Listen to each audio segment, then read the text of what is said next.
Hello guys, magandang gabi po sa ating lahat. Ngayong araw po, ika-day 30 na po. And huling video po natin na i-upload para sa ating tutorial na Hito Catfish Fry to Fingerlings Management 30 days tutorial. Sa mga sumubaybay po sa aking tutorial, maraming salamat po. Sana po ay marami po kayong natutunan.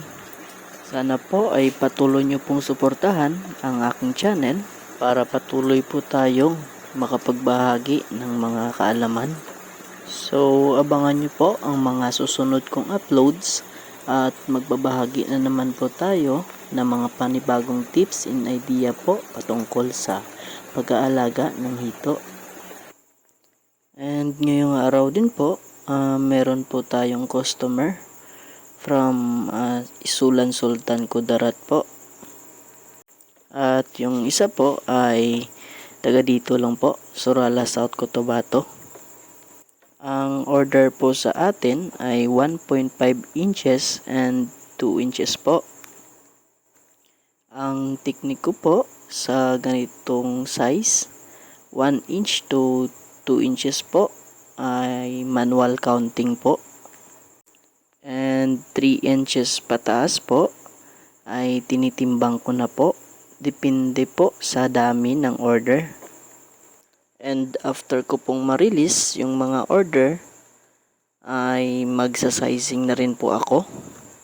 Para isang trabaho na lang po ang aking gagawin. After ko pong ma-release yung mga order ng customer, ang ginagawa ko po ay palagi ko po silang ina-update. Gina-guide ko po sila sa pag-aalaga ng mga fingerlings na kinuha nila sa akin. Especially po doon po sa mga baguhan or yung mga first timer po na customer ko. And nagbibigay din po ako ng warranty po sa mga customer ko.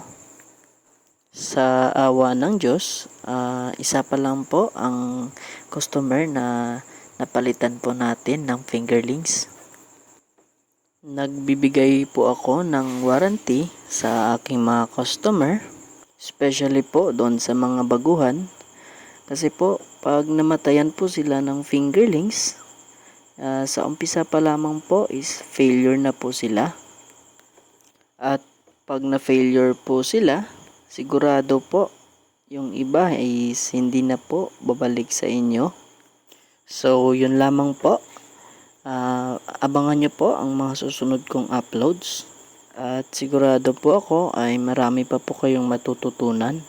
Yun lamang po at maraming salamat.